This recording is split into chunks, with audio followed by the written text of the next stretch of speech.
Kurda bu hatta parça Kurdistan.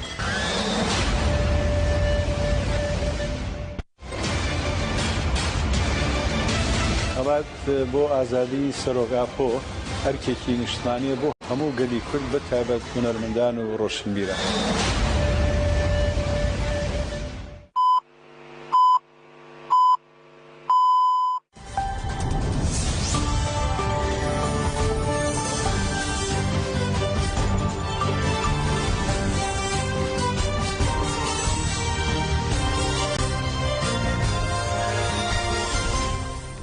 Jinavendanuçyan radyo dengi gelden baş ürüdü mişdarı 2023 Penşemli Brüksel'e saat 8 Amede'de Günderin Ecamenu Çenserisi ve peşkeş biken demde mazad yare ber apoya.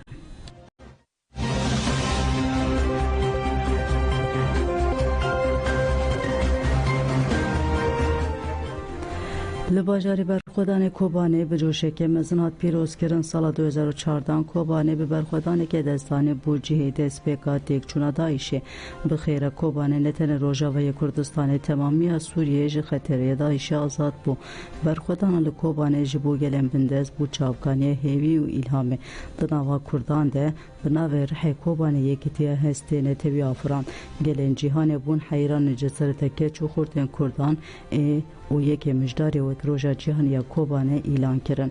بو وسیله و روژه لواری برخودان کوبانه شایع کادو داخستن. دا خفتنان دلیجی ایریشن دولت ترک بانگا هفگرتن و یکیتی لخلک هرمیات کردن. شاهی حتی درنگی روژه دوام کردن.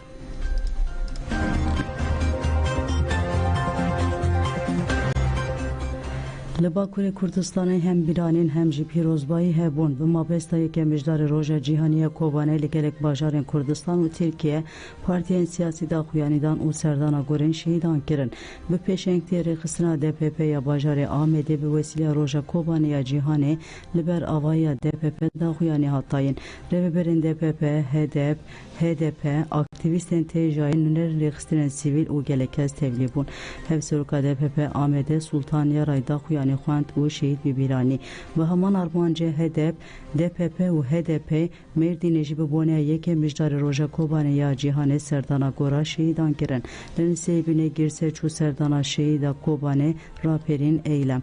Li Qoserê jî serdana gorên Murat Yurtgul û Emrullah Akhamur ên di komkujiya pir Südê şehîd ketin hat kirin. Li vir jî li ser giringiya rojê axaftin hatin kirin. Li Batmanê jî bi pêşengtê dayîkên aşçiyê serdana gorên şehîdan hat kirin. Li Rihayê jî DPP, HDP û HDP li navçeya Halîliyê daxuyanî da çepemeniyê. Nûnerên geleksazî rêxistin û partiyan beşdarî daxuyaniyê bûn. Nehemî salvegera serkeftina Kobanê hat silavkirin û banga xwedî derketina li Rojava şoreşa Rojava hat kirin. Şaxê Komela Mafê Mirovan Awanê jî bi bonê rojê daxuyanî da çepemeniyê. Rêvebera Komeleyê Ayten Kiran Aqivî û Hagut em wek parêzvanê Mafê Mirovan berxwedana gelê Kurd Ased û Sî û çar rojan alet jî Daişê silav dikin. Roja Kobanê ya cîhanî pîroz be. Her wa li Sêrt, Agirî, Colemerg, Ankara, İstanbulê gelek bajarên din daxuyanî û pîrozbahî hebûn.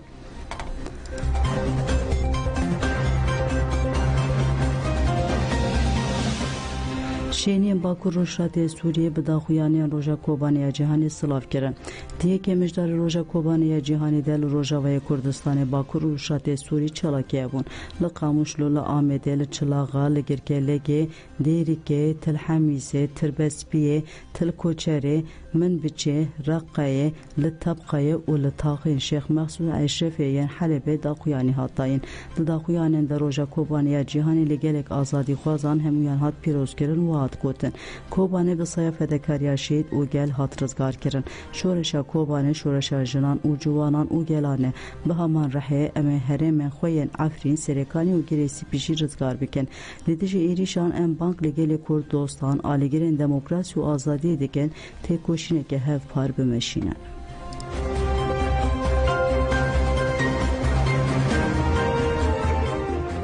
Polisan avê sernavên da çandeya Îdilê neh kes hatin binçavkirin. Polisan bi ser navenda çandeya İdilê ya Ok Meydanıya İstanbulê de girt 8 jê endamên grup yorumê neh kes binçavkirin. Hat diyarkirin ku neh kesên sedemê binçavkirin wan nehat zanîn birine Müdüriyeta Polîsaniya İstanbulê. Navên kesên hatine binçavkirin û hane Rezan Şengül, Fırat Kaya, Rıdvan Akbaş, Vedat Doğan, Hakan İnci, Eser Çelik, Barış Yüksel, Seher Adıgüzel û Sevcan Akdoğan'ın.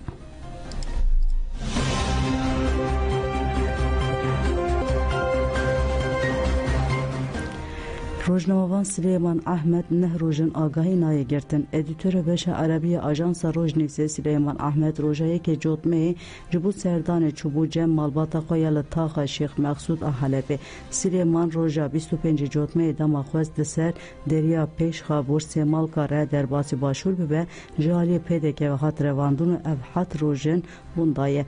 Hefteyek piştî wendabûna Süleyman Ahmet asayişa PDK'ya du hokê bi daxuyaniyek tê jî berova jî kirin û nerast gotin ku qaş û revandina Rojnamavan Süleyman Ahmet ne ji ber karên wî yên rojnamavaniyê ye û bi eşkere gefa cezakirinê li Rojnamavan Süleyman kirin û îtiraf kirin ku wî revandine. Süleyman Ahmet nêzî 5 salin di Beşa Arabiya Ajansa Rojnivîsê de wek edîtör dixebite.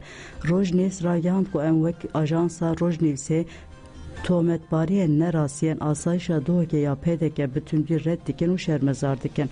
Em daxwaz dikin ku akûbeta Süleyman Ahmet di zûtirîn demê de were eşkerekirin û berdan.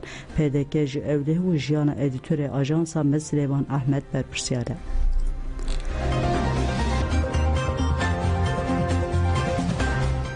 Hem doza gezî hem jî ya Kobanê bi hukuka tolhildanê tê meşandin.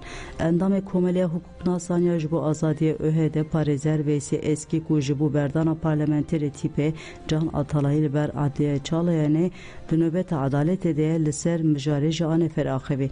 Parêzer Eskî anî ziman ku ev rewş beriya niha di çarê mijdara 2016 de li Selahattin Demirtaş û gelek siyasetmedarên din ên Kurd hate ferz kirin û got wê deme bi piştgiriya CHP mafê nedana parlamenterên HDP hat rakirin.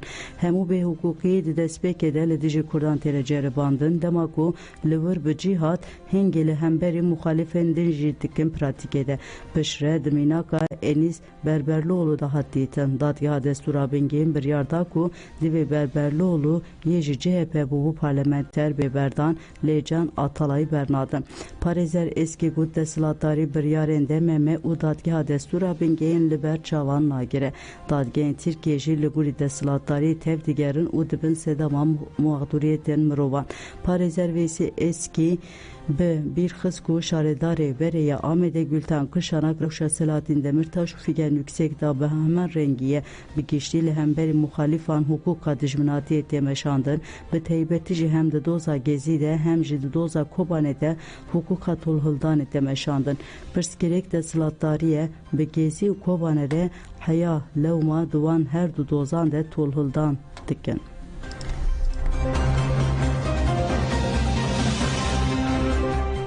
Hejmara cotmeyê ya rojnamaya serxwebûn derket. Hejmara 522 a rojnamaya serxwebûn bi manşeta azadiya rêbertiya azadiya mirovaniyê hat weşandin. Rojnamaya serxwebûnê de hejmara xwe ya cotmeyê de giranî daye ser kampanya azadî ji rêber Abdullah Öcalan re çareseriya siyasî ji pirsgirêka Kurd re ku dostên Kurdan di dehê cotmeyê de ji bo azadiya rêber Abdullah Öcalan danê destpêkirin. Di hejmara meha cotmeyê de li gel nirxandinên têkildarî Beritan Gülnaz Karataş, êrişên dewleta Tirkiye dagirkeriya li ser Rojava û ser şerê İsraîl û Filîstînê li ser erka Kurdan ya ji bo pêngava azadî ji rêber Abdullah Öcalan re çareseriya siyasî ji pirsgirêka Kurd re nivîsene. Endamê Komîteya Navendiya PKK Nedim Seven jî bi ser navê yên ku sîstema İmralî ava kirin hêzê modernîst kapitalîstin nivîsek nivîsiye. Endamê Komisyona Rêveber a KJK Çiğdem Endama Konseye Rêveber a KJK Çiğdem Doğu jî bi ser navê artêşbûna meya jinê ku 30 sal tîjî kiriye û şehîdên me yên jin û ên meha cotmehê nivîsiye û dibêje hem li dijî kompleya navnê teviyê hem li dijî êrişên dewleta tika qirker û metînger hem jî li dijî hemberî xıyaneta PDK têkoşîn hate meşandin û dewam dike. Hevserokê Konseye Rêveber a KJK Cemîl Bayik jî bi ser navê li rûşlata navîn bûyerê nû û riya çareseriyê nivîsek nivîsiye. Di hejmara cotmeyê ya serxwebûnê de gotara Tirkiye ji giringiya xwe ya stratejik bêparmaye ya duran kalkan çepemeniye azad zimane azadî û serkeftineye pratika veya ya dilzardîlok akademi nebe avakirna modernite demokratik jinabe ya xebat andok dürketina ji rastiya xwe devlet bûn ya Cemal Şerik nezîkatiyê rêbertî ji rûşata navîn re ya Aldar Xelîl û du nivîsên bîranînê hatine weşandin.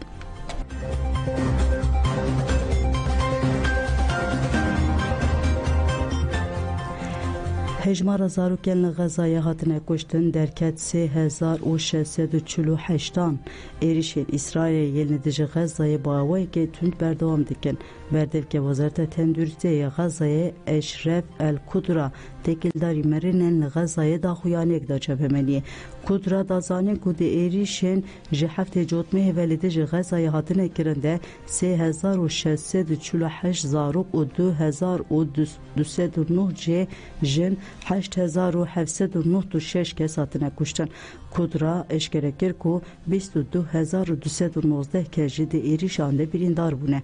Kudra anîzima ku îxbar girtine ku ji roja destpêka êrişan ve 2030 kes jî dibin gavilan de mane.